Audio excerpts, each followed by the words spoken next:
अगर हम गठबंधन की बात करते हैं तो 2017 में समाजवादी पार्टी और बसपा का बहुत बड़ा गठबंधन बना था। उसके बावजूद भारतीय जनता पार्टी बहुत बड़े बहुमत के साथ उसने सरकार बनाई।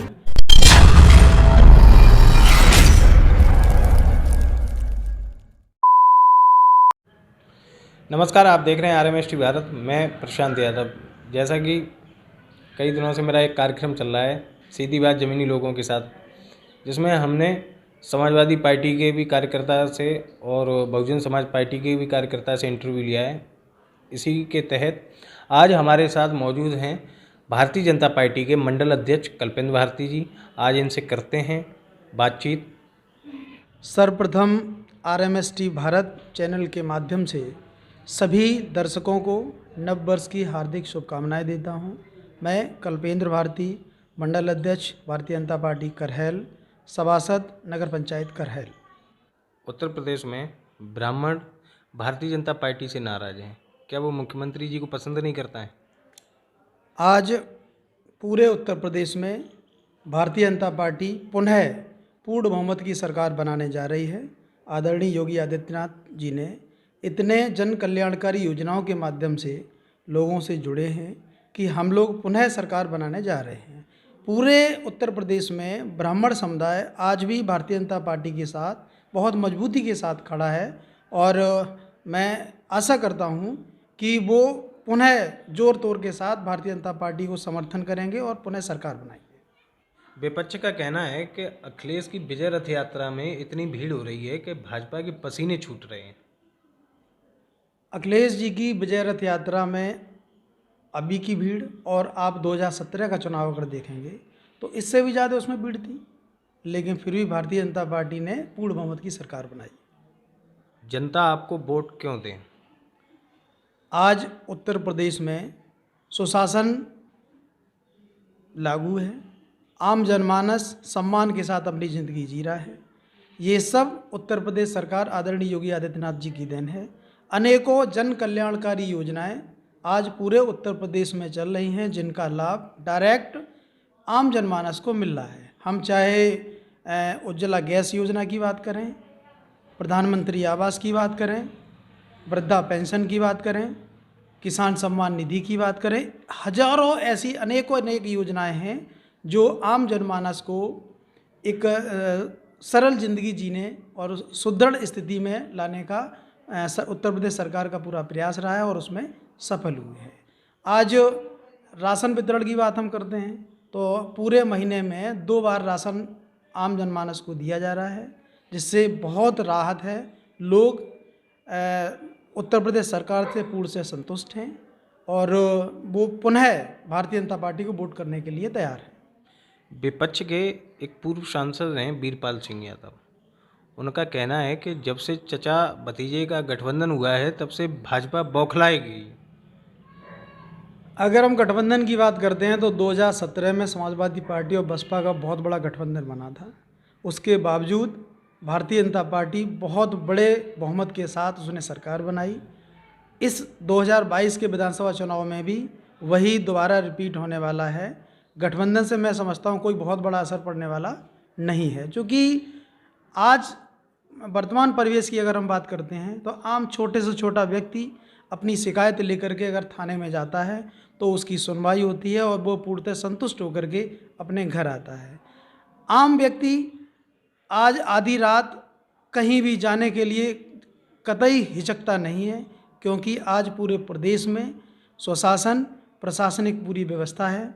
उसके अंतर्गत जो क्राइम है वो पूर्णतः समाप्त हो गया है और आम जनमानस बहुत खुश है। उनका ये भी कहना है कि इतनी बौखला गई है भारतीय जनता पार्टी के समाजवादी पार्टी के पदाधिकारियों के यहाँ इनकम टैक्स के छापे पड़ रहे हैं। ये बौखलाहट नहीं है, ये भारतीय जनता पार्टी सैद्धांतिक पार्टी है और इसके अंतर्गत जिन लोगों ने गलत तरीके से धन अर्जित किया था उनके यहाँ जो टीम अपना कार्य कर रही है उसमें सरकार का कोई लेना देना नहीं है।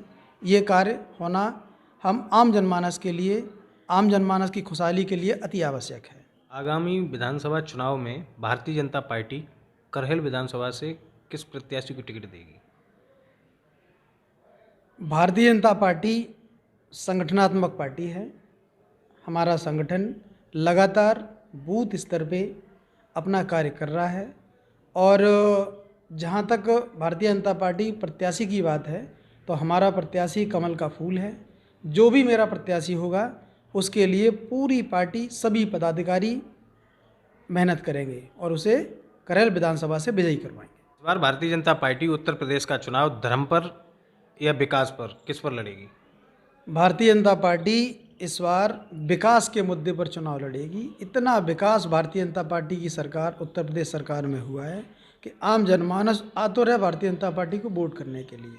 इसके उदाहरण के तौर पे अगर हम बात करें तो आपने भी अपने कस्बा करेल में देखा होगा कि कई लोग बेचारे ऐसे हैं जो सदियों से एक छप्पर के नीचे अपना जीवन यापन कर रहे थे। सपनों में भी उन्होंने नहीं सोचा होगा कि हमें पक्का आवास मिल जाएगा, लेकिन आज वो पक्के आवास में छत के नीचे आराम से रह रहे हैं, महीने में 2 बार राशन लेते हैं। ऐसी कई योजनाएं हैं जिससे लोग खुद उत्साहित हैं भारतीय जनता पार्टी को वोट करने के लिए। एक सवाल हमारे दर्शक ने हमें भेजा है, बोला कि पूछना ज़रूर है ये आपसे।